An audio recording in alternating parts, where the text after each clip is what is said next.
The United Launch Alliance, ULA, is a combination of Boeing and Lockheed Martin. These three companies have together launched the majority of the rockets for the United States government. This has included launches to the moon, to Mars, to Pluto, to the sun. It's included many, many national security launches. And until SpaceX came around, ULA was the single source provider for all launches, this combined enterprise between Lockheed Martin and Boeing, with the exception of Orbital, which had a few small rockets that it would sometimes launch. Now, commercial launches were going outside of the country because the prices were too expensive, but the government stuff was pretty secure until SpaceX came around and started launching the Falcon 9, and this rocket in and of itself was driving down the prices. And then it started to add in reusability, which was vastly cheaper than anything that they could do. And so they tried to figure out, what is it that we can do to still remain competitive? And the answer was, let's design a new rocket. And the new rocket they've designed is the Vulcan rocket. The Vulcan rocket is really pretty neat combination between the Atlas and the Delta rockets that compose ULA. It's the size of a Delta rocket at 5 meters. And it has the side boosters that some of the older Delta rockets have symmetrically. It also has the wiring internal that is similar to the Delta rocket versus the external wiring on the Atlas. However, the fuel is not the liquid hydrogen and oxygen that a Delta rocket uses. Instead, they're still trying to decide this, but it's either going to be an RP-1 system similar to the Atlas or the Falcon 9 or many, many other rockets out there, or it might be a Methalox system similar to a couple of new rockets, the New Glenn, the BFR that SpaceX is doing, and New Glenn that Blue Origin's doing. So this first stage in and of itself doesn't seem particularly inventive, but here's the inventive part. They found that about 60% of the cost of the rocket of the first stage is in the engines. And the engines only weigh a fraction of the cost of the empty stage, maybe 25%. It's much smaller, and they thought, hey, let's try to just save the most expensive part. So they found a way to detach the engines from the rest of the rocket, inflate a heat shield similar to proposed technologies to get to Mars, and in particular, very similar to one in Kerbal Space Program, re-enter the atmosphere. When it gets closer, it will deploy a parasail, and this parasail will be swooped up and captured by a helicopter. If all of this works, it will be really neat to be able to save a significant part of the rocket. And they'll be able to do this with every single launch to capture the engines, and hopefully by capturing them for every launch they can really reduce the cost. Now, this concept came out a few years ago, about the same time that SpaceX was just barely starting to land their boosters. And at the time, the really high energy ones were going to dispose of the booster, and therefore it would be wasted.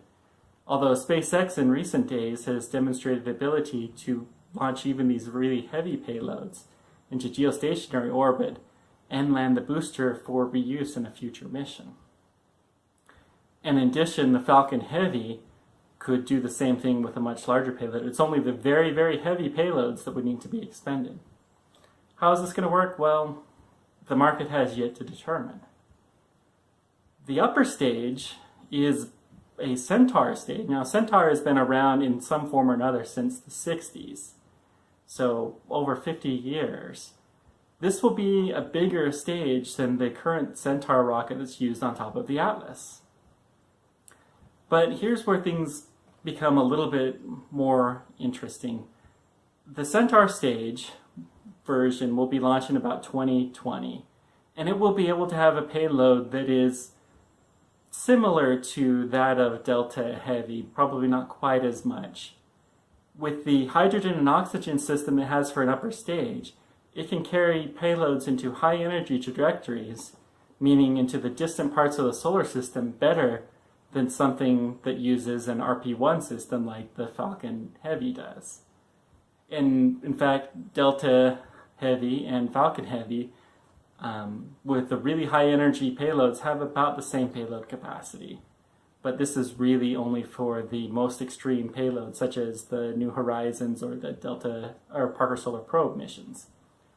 Still, they're at least somewhat comparable. But where things get really interesting is in about 2024, they're proposing the launch of a new system, which will be the ACES upper stage. Now, this upper stage, first of all, it's going to be bigger than the Centaur stage. But that's not where the innovative part comes in. The really neat thing is first of all, it has the ability to generate its own electricity. It has basically a fuel cell, so it can use the hydrogen and oxygen to generate electricity. And therefore, it doesn't need a battery. It saves a little bit of weight there. But it can remain on essentially indefinitely as long as there's fuel available. And then the second thing that's really neat is with this ability to remain powered on, it can keep its fuel cold for a long period of time. Historically, cryogenic fuels, which are the most efficient types of rocket fuels we have lifetimes measured in hours. The longest ones have been maybe a day or two that they've stayed and been reused. We have not had the ability to have a cryogenic fuel go for so long. Now, what can you do with the ability to store cryogenic fuel this long? Well, one of the best uses for this could be to get to the moon.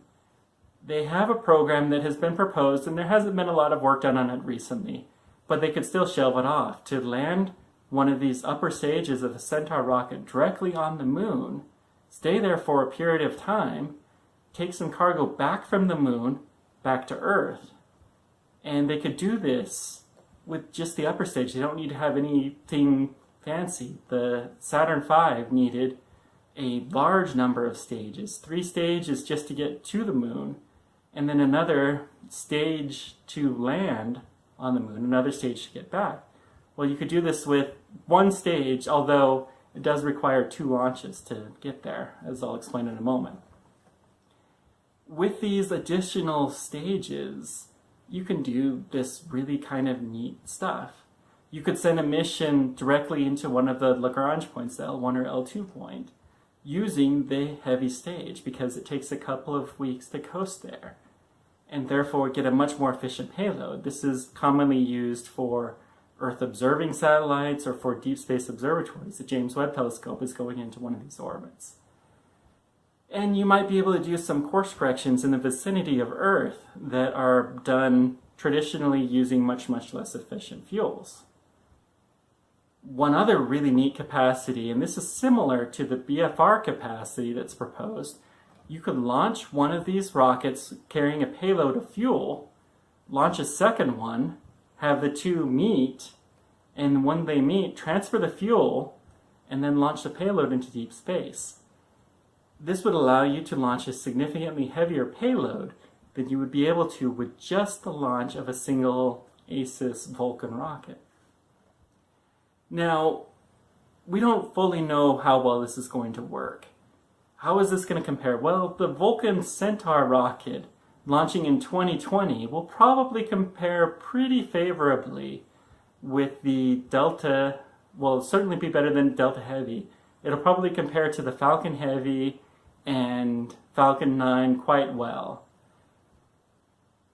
It probably will not compare as well to New Glenn. They're going to be in a similar weight class to New Glenn that Blue Origin's proposing, although Blue Origin is a brand new rocket company and therefore more unknown.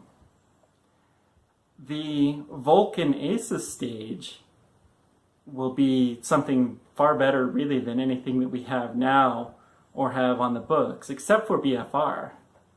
If SpaceX is able to make their big Falcon rocket work, where they can launch 130 tons using refueling orbits to Mars, then it's going to be vastly better. And they're proposing doing this in 2022, sending the first payloads to Mars, and humans in 2024. Will it actually stand? Well, I don't know. Time will tell. ULA does have more of a reputation for reliability than SpaceX does, and so that really bodes well for them. But only time can really tell how well this will work. Let me know what you guys think about the ULAs in general and about the Vulcan rocket in particular, and what you think its chances are with the upcoming rockets that are going to be in the space. This is really an exciting time to be a space fan, to have 3 companies that are building really heavy lift rockets. And it'll be exciting to see which one of these actually ends up doing the best, or hopefully all 3 of them will do well, and drive down that competition to get more cargo into space and benefit us here. And maybe people such as myself will even be able to take a trip into space sometime, which would be amazing. Let me know whatever questions or comments you guys have, and until next time, keep on tracking. Take care.